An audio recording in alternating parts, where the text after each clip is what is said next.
Hello, I'm Emily Ewing, and I've returned once again for a chat with the very lovely Carol Hodge, where we talk all about music. And today I'm really excited to say that we have a very special guest who has had an incredible career spanning over 33 years in radio presenting, notably Kerrang, Heart FM, a radio plugger and PR at Plug-in Baby, runs online webinars called How to Get Radio Airplay, written books about the industry, managed bands, as well as helped run record label, live music events, and recently passed with a distinction for a music entrepreneur course. And music. It's the one and only Emma Scott. I was wondering who you were talking about, but yeah, hey! Hello, ladies, and how are you? Very well, thank you. Good, Very good. well. That was a lovely intro. Anyone would think I sent you all that info over and said, look, have this information and do whatever you like with it. Well, you know, I get asked every now and again, what have you done? So, yeah, I thought I'd list it. A lot. That was the answer. You are the one and only. Yeah, I've done a few things. But that's all good. We all have. Yeah. We have many questions about radio. But the first question is, for independent and unsigned musicians, does getting played on the radio still play an important role and part for being noticed and getting music out there these days in a world that's all about social media and streaming? Is it still important? It is. It goes hand in hand with all of those lovely things. Many benefits of getting radio airplay, not just royalties, but, kudos and the chance to have your dreams come true. If you're played on a radio station that you admired, like, when I get my clients on Kerrang Radio, for example, it's not just a bit of radio airplay. It's like, wow, I used to listen to this when I was growing up, and oh my God, I've just been played next to Linkin Park or Foo Fighters or whatever. Yeah. And it's like that massive thing. It's kind of bigger than just being on a streaming site or a post on social media. It's almost like it's real, and you can. It's almost tangible. It's just the stuff of dreams, I think. And so, yes, it is really important still, radio airplay, and it does really help with the other stuff as well. Because when you're played on the radio, of course, as a musician, an independent musician, for example, if you get a bit of airplay, you can then tell people about it. So then it's fodder for your socials. Content for your socials. And it helps create the buzz on there, and it, the likes, the follows, that kind of thing. And also it helps with the algorithms and all of that technical stuff that I don't know too much about. And Spotify picks up on algorithms and airplay and being added to Radio DJ Spotify playlists as well as their radio playlists. And it all just works beautifully as part of your release campaign. So yeah, definitely radio is kind of real life, and you have people, real humans, talking about you rather than Spotify's a stream. 1,000 people have streamed us. Who are they then? Well, you don't know. It's just kind of numbers, isn't it? It's a numbers game on there. But it's all important. Yeah, I mean, do you find that radio still has a big audience, and a lot of it is online now? Yeah, definitely. Media? I mean, there's millions of people that listen to the radio. If you'd prepped me on this question, I would have actually got the figures out from my study. But there I think there's something like over 1 million people that listen to Planet Rock every week. Radio 2 is the biggest radio station in the UK. So that's massive. I can't remember the numbers, to be honest. I don't even know what I had for breakfast. So, but yes, lots of people listen to the radio. Big amounts, and it's not just young people either. It's and some people say, well, the youngsters don't listen to the radio. A lot of the youngsters have stopped listening to the radio. And they're swayed towards, Spotify, or, they get their music from TikTok, or, various other places that the youngsters get their music from. But there are still 15 to 24-year-olds listening to the radio. And, it's still busy, yeah. People are listening to the radio. It's good. Yeah, I find I still listen to it in the car. Yeah, it is one of those places that... that's where I listen to the radio mostly, actually. My dog's in the back. My dog's in the background looking. Can hear the pitter-patter of tiny feet. Oh, bless her heart, but it is quite it's quite loud in my hearing I can hear that area. now. She's properly having a drink. Yes, sorry. Yes, plenty of people are still listening to the radio every week. Yeah. Okay. Cool. So, as a radio plug-in baby, is it just very loud? She wants to be heard. I just don't know what the problem is. Right, she's back now. It's okay. She stopped. We'll start that bit again. So we'll keep it in. It's fine. It's lovely. She must be heard. But yeah, as a radio plug-in baby, can you tell us, what a radio plugger does, and what's the best way to approach a radio plugger? And does anyone or everyone need a radio plugger? Oh wow, there's too many questions there. Well, okay, that's a treble. It's a treble. Throwing them at you. So, what was the first question, Em?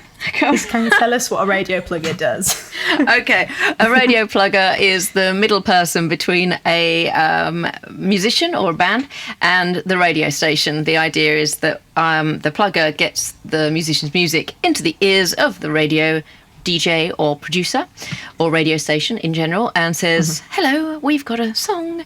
Can you listen to it and can you play it? So that's what the plugger does.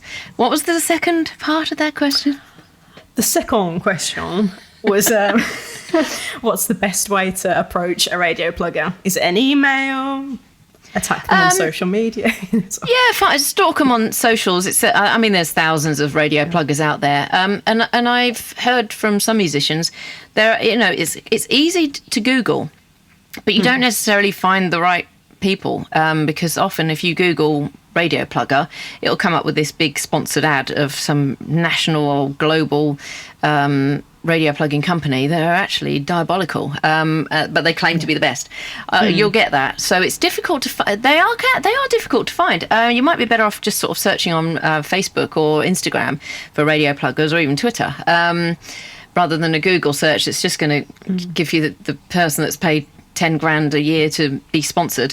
I don't know if I come up on a Google search, but I've been going for 8 years. But anyway, yeah. So once you've found a plug-in company, check their website. Make sure they've got a website, because some of these what can I call them? Scoundrels. Some of these scoundrels, they appear scamsters. They appear on social media, but they don't have a website, and then they often can be seen to take your money and run. And the ones that have got websites are a little bit more trustworthy.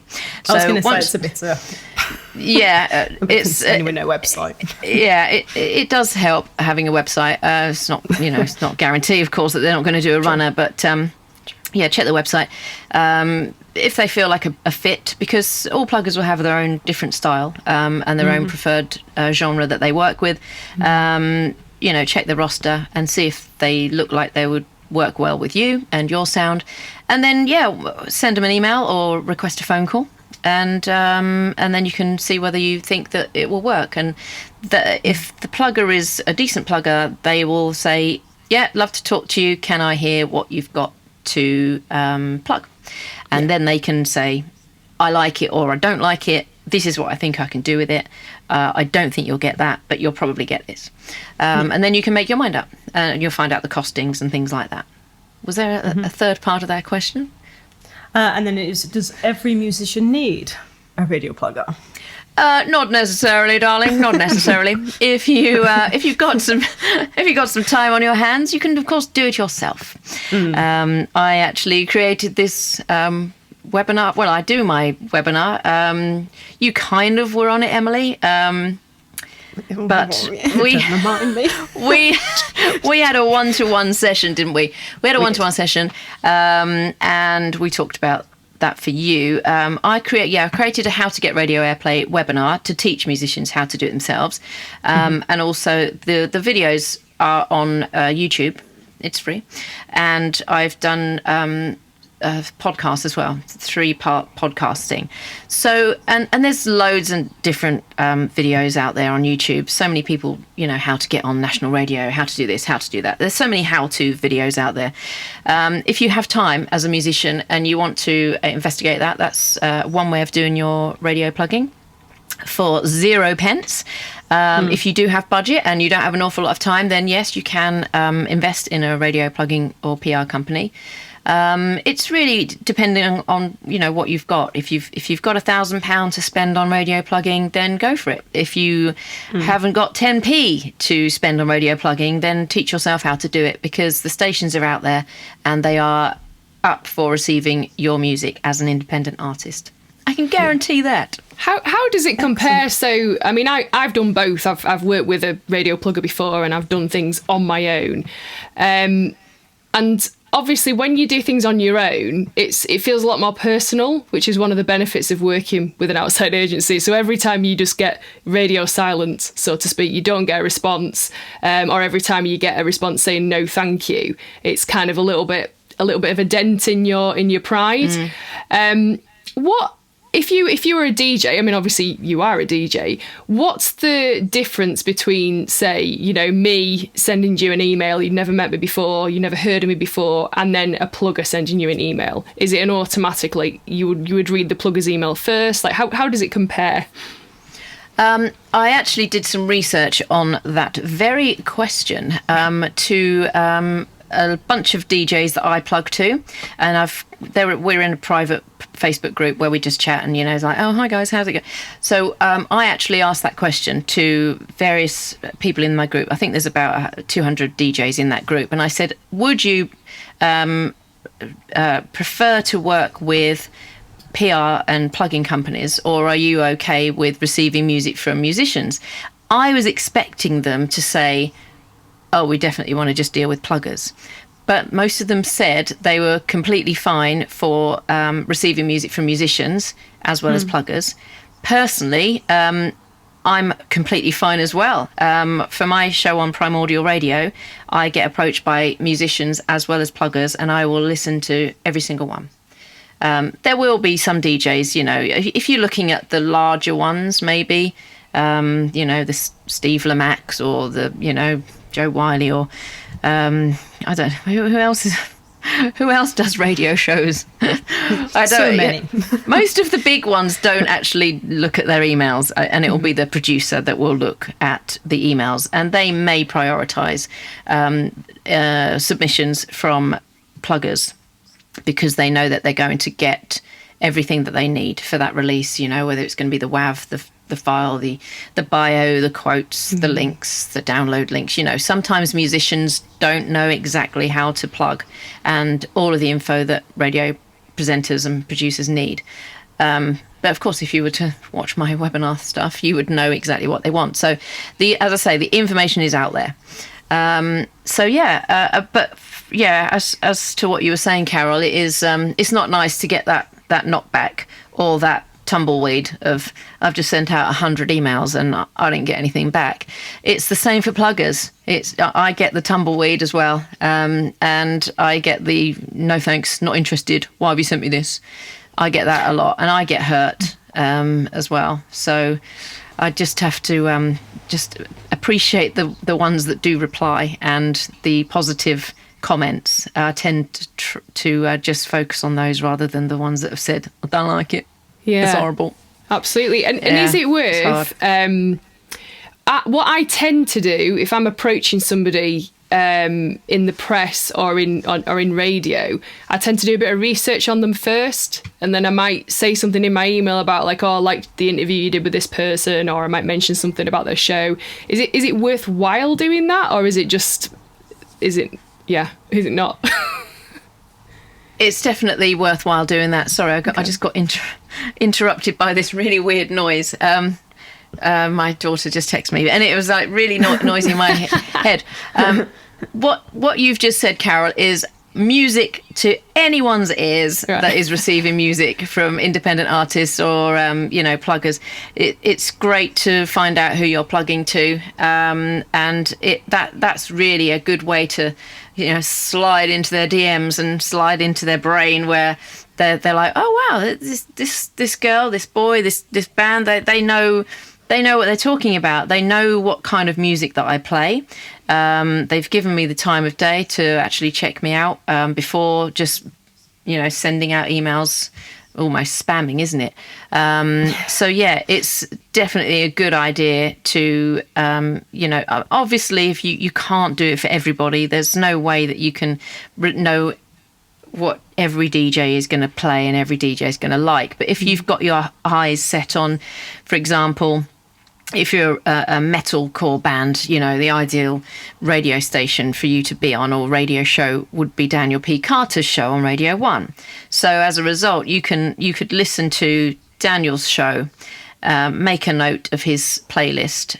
Does he play bands in your genre? Yes, he does. Are there bands that you've maybe toured with that he's played that you can then say, oh, I noticed that you played the new song from, I don't know, A4 Piece of Paper. We toured with A4 Piece of Paper recently. Great bands. And I've got a lot of time for them. I can never think of names off the top of my head. I look at what I can see in front of me. And then, of course, Daniel's team can look at that and say, oh, okay, yeah, I know what these guys are saying, that they've been on tour with A4 Piece of Paper, and let me check them out. It is definitely a way to prick someone's ears up and to say that you actually know what you're doing and that you're making an effort. Daniel's show is quite hard to get on, even if you do know A4 Piece of Paper. But it's well worth having a go, because, even if they can't play you, they might suggest that, that your local BBC introducing show may play you instead, and they might just, give you a bit of feedback. You just don't know. So yeah, find out as much as you can about the shows. Same for Kerrang. A lot of people say, I want to be played on Kerrang. Well, they're not a suitable band for Kerrang. So I always say, well, have you actually listened to the radio station lately? And they're like, I used to listen to it when I was 13 in 1993. And I'm like, okay, well, first of all, Kerrang Radio didn't exist in 1993. So you're actually confusing it with the magazine. So, this is the problem. Some people, they just make assumptions. And they don't listen, or they'll say, I want to be on Capital Radio. And I'm like, okay, well, have you listened to Capital lately? And they'll say, yeah, 3 years ago. And I'm like, okay, even 3 years ago, they wouldn't have played an independent artist. So you just won't hear an independent artist on Capital Radio. It's not going to happen. Same as Heart, same as Greatest Hits Radio. So there's a lot of radio stations that you could just discount straight away. Don't even bother chasing that dream, because that dream's not going to happen. Sorry. Oh, the tears. I know. I cry too tears. every day. Every day I cry. The broken heart's shattering now. No, I mean, Carol and myself have been in the music industry for a number of years, in various shapes and forms. But I'd love to know, from when you started doing radio, where you've seen music change and where you think the future of the industry is going. Well, the main change will be the fact that everybody is their own record label, everybody's their own manager, everybody's their own booking agent. So it's a free-for-all now. In a way, it's a lot easier to get your music out there and be heard, but also it's a lot harder. It's, in the old model, the pre-Spotify and, the digital age, the old model, there were probably the same amount of bands around, but you just never heard anything of them because, unless you were on a major, you were not going to get seen or heard. The new model, as I say, it's everybody and his dog has got their own record label or their own, streams on Spotify or, and radio plugging. In the olden days when I was on the radio, so from 1988 to 2013, any radio plugger that you came into contact with was a radio plugger that was hired or in-house of one of the major labels. Independent pluggers weren't a thing, really. So now, of course, there are loads of independent radio pluggers and PR people. So it's really changed. And even bringing in TikTok and things like that, you can have a hit record just by being, what's the word? It's not streaming. It's when you viral. When you go viral, you go viral on TikTok. My daughter, who's just trying to get hold of me, Sorry. My daughter, she's 17. She just lives, she'll often sing a song, and it might be something like an ABBA song. And I'm like, how have you heard ABBA? And she's like, well, it's viral on TikTok, Mum. Do you not know? And I'm like, well, obviously I didn't know. But yeah, or other things like just songs from screamo bands that were never really big hits, but now they're massive on TikTok. So everything's changed. I think I'm sure that musicians haven't changed. They've had to become a little bit more savvy, but there's definitely more chances for them to be heard now. I think anyway. I mean, you are on the other side. You are actually the musicians. Yeah. Do you think it's better now, or would you have preferred to have been doing this 20 years ago? I'll let Carol go first with that. Well, I was doing it 20 years ago, so... You don't look old enough, Carol. Direct comparisons. I think... I read somewhere relatively recently that the shift that's happened the most with independent artists is that if you have the time as opposed to the money, then you can pretty much achieve anything. It's all about the time spent, being time rich is more important than being financially rich. And I think it's that realization that what's important is your kind of one-to-one relationship with your supporters. So even if you've only got 20 people who like what you do, if you can keep in touch with those 20 people, then that's a really good place to start from with building an audience. So having access to those people on social media or just through an email address is something really cool that you maybe didn't have 20 years ago. Like, you play a venue in Stoke or whatever, and then it's like, well, all these people have come and they've enjoyed the gig, but how do I stay in touch with them?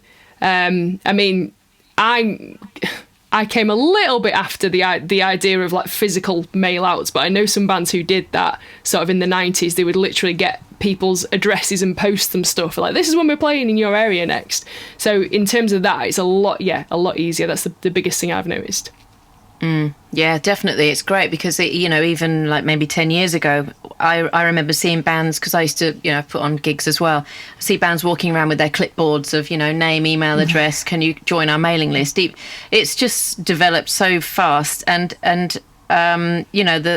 the concept of 1,000 true fans, you've probably heard of that. If an artist has 1,000 true fans that are prepared to spend £200 a year on the band, that's 200 grand you can live on, and that's all you need. You only need 1,000. And I always say to my clients, just try and get 100 true fans to start with, and then let's build up to 200. And if you can get all of them, let's look at them all buying something for a tenner or £20, then that can help you with being sustainable. And that's, a lot of bands that I work with and have worked with over the years and that I've researched with the books that I wrote, they're not interested in the big, fame and fortune. That, that would be nice, but they just want to be sustainable. They just want to do this for a living and just spend all their time on it, from waking up in the morning, check their Facebook, their Insta, or whatever they're looking at, connecting with their fans, writing new songs. That's their dream, isn't it, really? Just to, be able to pay the bills, eat, and be able to get to their gigs, without begging for fuel money. So yeah, it's and there are plenty of ways to be sustainable. There's whole books written on that subject. So yeah, the information's out there. As I say, how to be your own radio plugger, how to run your own record label, how to do this, how to do that. They're all out there, whether it be on YouTube or in book form. So yeah, in a way, it's a good place for an independent musician to be in, I think. Yeah, it's definitely, I can see the beauty of both. I can see, I like the independence that musicians have now. Like, we have the control of A, B, C, D, or whatever, but it's the financial backing of a big company behind you. Like Carol said, there's time and then there's also financial. But it'd be perfect to have the two together, where someone would back you financially, but they'd let you do. But that's quite a... But then, then bringing into Patreon and things like that, aren't Yes. they? And with this 100 or 1,000 true fans, and what Carol was saying about, you know, talking to these people, you know, you may be talking to 20 people that saw you play Stoke. You know, if you email them or you do Facebook Lives or whatever and build up that rapport with them, that relationship, they're sure as hell going to want to go and see you again. Or I'm going to release a vinyl next month. Is anyone interested? You know, I'll have that. Or I've got this new T-shirt design. Or does anybody fancy designing me a T-shirt? There's so many ways to touch your fans without physically touching them, and they'll be touched by you without you having to touch them as well. So it's digging a hole here. I know, I'm coming out of there. I'm reversing. But yeah, in a way I'm making it sound really easy, but it's not easy. But it's okay if you know you need to spend the time, and you need to be that sort of personality that will be quite happy to sit there and say, all right, John, you know, and to be not everybody is. Some musicians just don't like that at all, and that's why they're musicians, and they just want to just put the music out and they're not interested in any of that, fine. But you might not make a sustainable career out of that. But as long as you're, you know, doing what you want to do, that's the thing. You can do what you want to do. Absolutely. Totally agree with that. Well, I was going to say, you run webinar, how to get radio airplay. Yeah, sort of. I sort of run it. I've done 4, and I don't know what I'm doing with that webinar at the moment. I think it's a really good thing to do, and I love helping people. But yeah, I don't know what to do with it. But yes, there is that. Yeah. I have created a webinar, yes. Yeah, I was going to ask when your next one was, but yeah, I don't know. I might. It might be this year. It might be. Yeah, I've got a lot on at the minute. Yeah. Just watch this space. Oh, okay. Yeah, I will announce it in my Facebook group that we were discussing off air earlier, inside the music industry. So I've that's basically a web space, a Facebook group that I've created to help musicians and artists, you know, insider tips and things. And yeah, the webinar came under that kind of category of trying to help musicians. And I'm a radio plugger. I'm kind of shooting myself in the foot slightly by saying, hey guys and girls, you don't need to hire a radio plugger. Listen to this, you can do it yourself. But it's fine, it's absolutely fine. It's there'll always be people that will say, no, I can't do that, that's too much hard work, I haven't got that time, and that's fine, and then they'll hire me. So yeah, I will do another How to Get Radio Airplay webinar, and if that doesn't happen for a while, you can just check my YouTube channel. I have no idea how to plug that because I don't know. Plug in, baby. Link everything below. Yeah, so link it below. Look below. I have no idea. I don't have many subscribers. I've literally got 3 things on there. But it's part 1, part 2, and part 3 of How to Get Radio Airplay. Yes, and I will link it below. You're welcome to it's a very hop good watch on there. As well. Oh, I'm glad you enjoyed it. I did. So yeah, for anyone that is watching this, do check that out, and I will link all those part 3 below. Emily, you're so professional. You really are. Copy and paste. Oh right, okay. Sometimes that goes wrong. Yeah, we'll find out. It's all good. It's all good. You've recently passed a master's degree in music entrepreneur. So what's next for Emma Scott? I'm going to learn how to dive. Oh, okay. That's basically, I have these challenges, and the masters was literally it was a phase I was going through. I didn't have anything else to do. I just did that for a year, and it caused me great pressure for a year, and I don't want to do that again. Very pleased I passed. I was just hoping for a pass. But yeah, it's very hard. So I don't want to do anything hard now. So I'm gonna go out to Egypt next week and learn how to scuba dive. I thought that would be fun. And after that, I might join the fire service. I just don't know. There's so many things. I love that.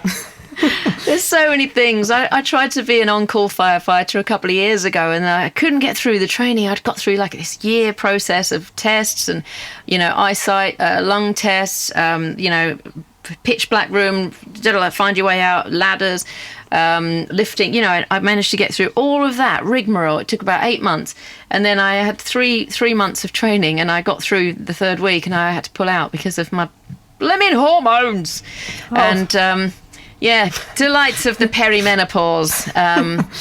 And it was like I almost had like a nervous breakdown. It's called adrenal fatigue, and basically all the adrenaline that I was having, all this fight and flight, all these hormones in you. Don't even know why we're talking about hormones, but we are.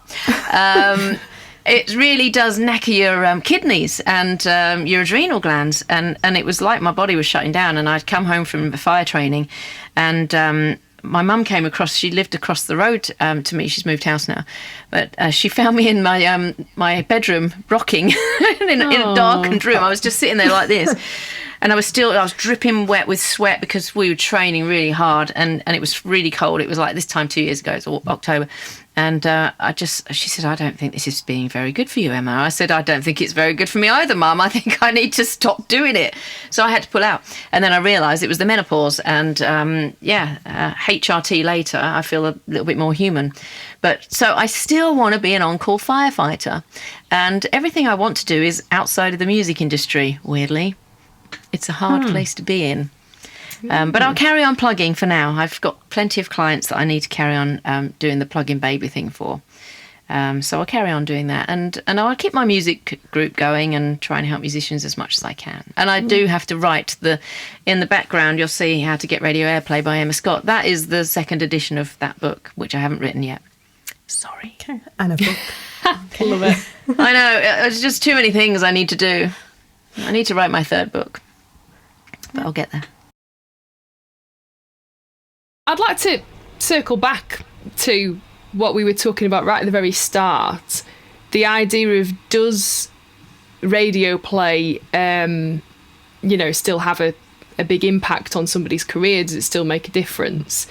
And I think it's interesting because I've had the same thing. I've had, some radio play, and I was because back in the sort of like late 90s when I first started playing in bands, it was a massive thing. Like if you got a track played on, say, like the Zane Lowe show on Radio 1, you would instantly notice, a lot of, orders of your album coming or whatever. It was, a big sort of jump up in what could happen. Whereas now, I don't think it has that kind of impact, but it's maybe more, like you said, about credibility. And if you can have that on your CV, then it adds to the overall picture of you looking more experienced, more professional, more desirable as an artist. Have you noticed that sort of difference? Or I think if you go back to the time where Zane was on Radio 1, there probably were just a small percentage of other radio stations, the community radio stations, and I think at the moment in the UK there are over 1,200 community radio stations. So there's lots of pieces of pie that musicians can go after. And of course, as they're a lot smaller than Radio 1, and especially Radio 1 when Zane Lowe was on, Radio 1's got to be smaller these days, but it is still, a big station. Then there's basically more that a musician could go for. Back in, like if you go back to 15, 20 years ago when Zane was big. But it's a hard one to answer because my brain doesn't really work that well. But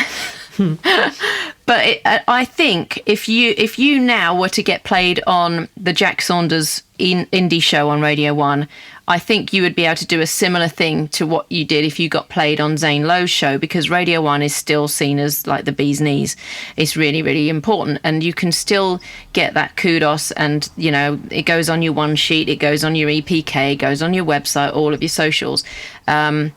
So yeah, it is a certain amount of it's great for the buzz, the building a buzz kind of thing, and the algorithms, and it will still have those effects. It will have more of an effect now because it will affect your Spotify streams now, of course, whereas we didn't have that when Zane was on Radio 1. I really can't remember the other part of your question. Sorry. Yeah, no, it was just kind I'm a useless guest. Between now and then, like you said, it's important, but is it important in a different way? Like you said, building that overall picture and the buzz around an artist. Yes, definitely. So it is still important, and it will still have that kind of that big effect, or it might have zero effect. Like I was at a seminar a few years ago now. Tom Robinson from Six Music was hosting it, and he said, and we were in a room of musicians, and he said, everybody put your hand up if you've been played on my show. And a handful of people put their hand up out of about 30 people. And he said, and did that affect your career? Keep your hand up. Did it really have a massive effect on your career? And everybody's hand went down. And he said, exactly, it's what you do with that airplay. He said, one play in the middle of the night on my show on Six Music is not going to change your life. He said, it's what you do with that play that counts. If you talk about it on social media, you've just made that one play at 2:00 in the morning on a Saturday night extend to people of a completely different audience. That's what I say to a lot of my clients. It's not just the fact that you've been played on 100 different radio stations. It's what you do with each of those 100 plays. If you're going to sit there and take the time, a lot of it is time, isn't it? We've talked about time a lot. If you're going to sit there and dissect the airplay report that I've just sent you of these 100 radio stations or DJs that have played you, then you're going to get a massive amount out of your radio campaign. But if you just sat around and just thought, great, Emma's got me 1,000 plays or 100 different plays, that's good, isn't it? It's always going to be today, nowadays, in this new model, it's going to be what you make it, really. And Plug-in Baby, it's really hard to keep up with socials. And I deal with, maybe 15 clients in one go. So I've got to deal with 15 loads of social media. If you've only got to do yours, that's brilliant. I'd love to be just dealing with one batch of social media accounts. It's horrific trying to keep on top of it all. And I physically can't.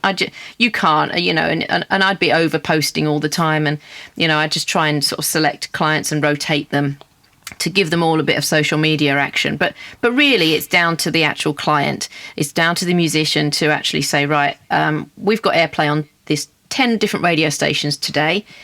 What can you do with that airplay? I know I'm going to follow all of these 10 people. I'm going to make friends with these 10 DJs. I'm going to follow the radio stations. I'm going to post in the radio station Facebook group. I'm going to tweet them. I'm going to Instagram them. I'm going to screenshot anything that I can. That there's so many things that you can do out of one little bit of airplay that it can just magnify to build this real big buzz, and it does help with the algorithms as well, because Spotify notices when a band is getting airplay, and if you're getting airplay with with big known bands, they love that. They're like, wow, this band A4 Piece of Paper, they've been played on so many radio shows alongside Foo Fighters. Who else is big these days? I don't know. Foo Fighters. Let's just say he's, Dave Grohl's everywhere this week, doing his, BBC story time or whatever he's doing this week, which is very cute. And the 30th anniversary of Nirvana's Nevermind. So, let's just use them as an example. If A4 Piece of Paper are in a radio show with Foo Fighters a lot, Spotify pick up on that, and then they can start suggesting you to fans of Foo Fighters. And so you may find A4 Piece of Paper, your band, your great band with a brilliant name, ends up on Spotify curated playlists and in the ears of all these Foo Fighters fans, just because you've been played on radio shows that have been playing Foo Fighters. So it's technology is great and algorithms are great. And, you just got to get them working for you. And any post on social media is going to get those algorithms going, and it's going to get people paying attention. So, back in the olden days when it was Zayn on Radio 1, we probably didn't even have Facebook then, did we? I can't remember when. We probably would have. Yes, it would have been MySpace, of course. Back when that would have been my Kerrang radio days, and I loved MySpace. So you would only be able to post on your Facebook, on your MySpace profile, and then later on, of course, Facebook did come along, and Twitter and everything. But it's good social media fodder, and I do believe that radio airplay is still really important, but it's not just, you can't just sit on your laurels and just say, brilliant, I've been played on Jack Saunders' indie show on Radio 1. You can't just sit there and think that everybody knows that. You have to tell people about it. Yes. It's hard. It's a hard job. And it's hard getting played on a show like Jack Saunders because, again, just from my research doing the Masters, you know, just the amount of hoops you need to jump through to get played on national radio as an independent artist, even though that show is geared to help support independent artists. There's so many levels that you have to be at, and they will look at your social media following, and they will look at what you're doing on on Spotify and other streaming sites, and they'll say, well, okay, shall we choose band A that have got 1,000 followers and aren't really active, or should we choose band B who've got 10,000 followers and are really active? They've got a load of people talking about them. They're going to go for B because B is going to create more buzz for their radio show as well. So it's the radio show want to build an audience as well as the audience. The musician wants to build an audience. So everybody's fighting for audience, and we're all trying to get the most that we possibly can. So we're not going to go for the underdog really in radio. If you've got a choice between band A that's got really nothing going on socials and band B that have... they're probably going to choose the one that's most active on social media. And they do say that about labels, managers, booking agents, certainly, definitely for radio. It's all about being active on socials, really. Yeah. So I've heard that a lot from independent music friends and things like that it is the numbers. It's a numbers game.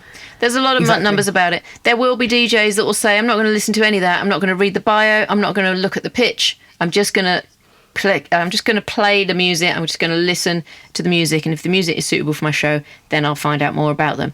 And that's great if you can get a DJ like that. But often, with the bigger stations, you might find that they just say, well, they're really not happening. And if they post on their social media that I'm going to play their song on my show, it's going to reach about 3 people.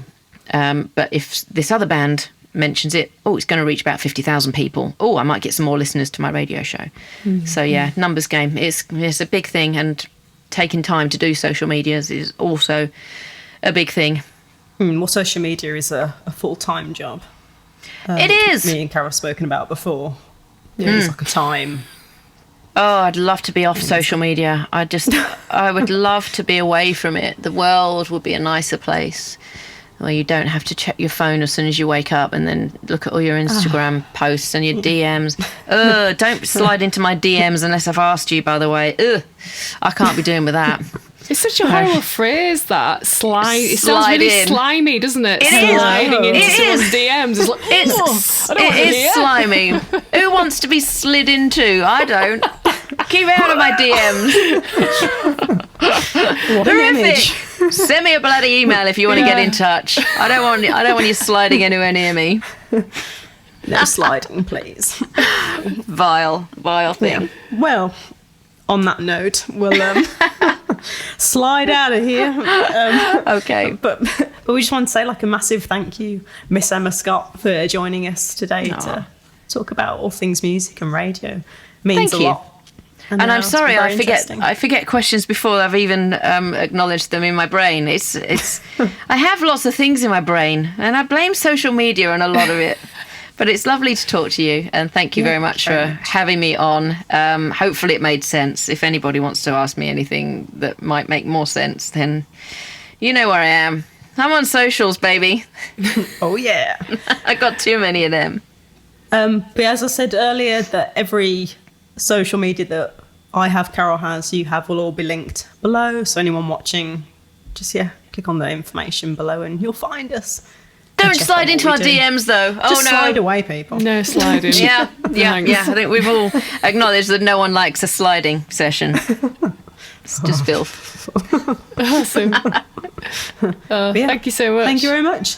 Yeah. You're welcome. Always here if you need me. Yeah. Speak Thank to you you, Emma soon. Scott.